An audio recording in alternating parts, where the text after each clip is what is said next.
Hospital की खामोशी कभी-कभी सबसे ज़्यादा शोर करती है।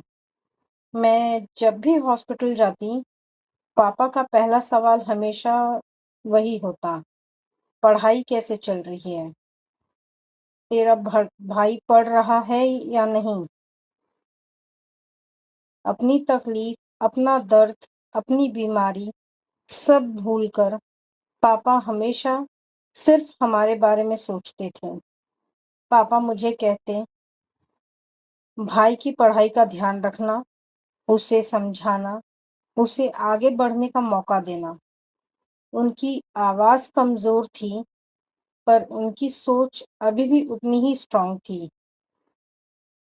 एक दिन जब मैं हॉस्पिटल पापा के लिए लंच लेकर गई, तो मम्मी बहुत थक चुकी थी, दिन-रात हॉस्पिटल में ही रहती थीं। मैंने मम्मी से कहा, "आप घर जाओ, थोड़ा रेस्ट कर लो।" उस दिन हॉस्पिटल में सिर्फ मैं, पापा और मेरे मामा थे। लंच के बाद हम थोड़ी देर नॉर्मल बातें कर रहे थे, हल्का-सा हँसी-मज़ाक, जैसे ज़िंदगी थोड़ी देर के लिए नॉर्मल हो गई हो। अचानक पापा चुप हो गए। उन्होंने मेरा हाथ अपने हाथ में लिया, बहुत ज़ोर से नहीं, पर बहुत गहरा एहसास था और फिर उन्होंने कहा, "बेटा, घर का ख़्याल रखना, अपनी मम्मी का ध्यान रखना, अपने भाई का ख़्याल रखना।" और ये बोलते ही उनकी आँखों से आँसू बहने लगा और उस पल पूरा माहौल भारी-सा हो गया। मैं भी रो पड़ी, पापा भी रो रहे थे। हम दोनों बस एक-दूसरे का हाथ पकड़कर रो रहे थे।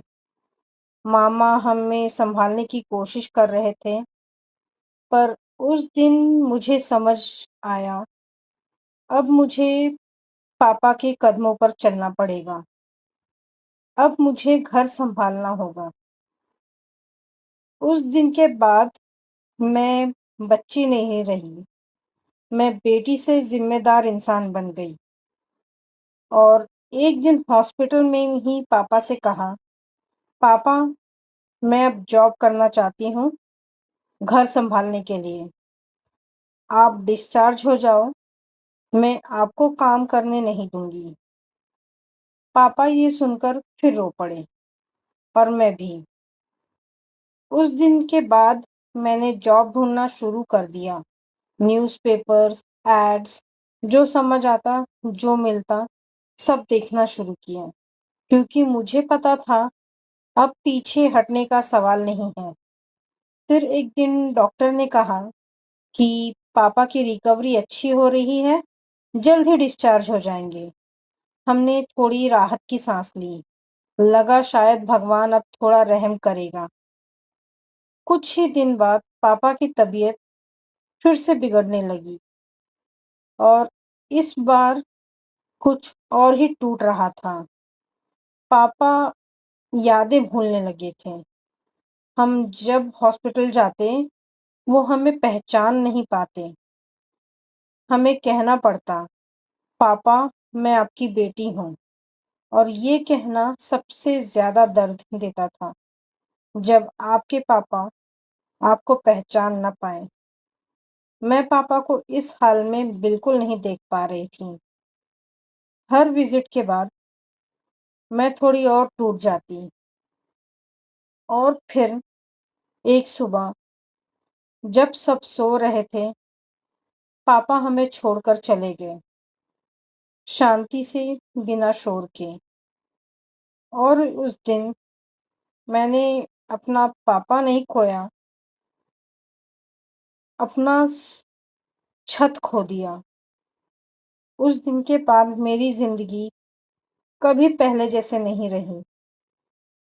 उस दिन के बाद घर कैसे चला, मैं कैसे सँभली और वो ज़िम्मेदारी जो पापा ने दी थी, मैं उसे कैसे निभा पाई, कहानी जारी रहेगी अगले व्लॉग में। और अगर आप यहाँ तक आए हो तो चैनल को लाइक कीजिए, सब्सक्राइब कीजिए और कमेंट में लिखिए, पापा हमेशा साथ रहना चाहिए, क्योंकि कुछ रिश्ते कभी खत्म नहीं होते, सिर्फ रूप बदलते हैं। Thank you.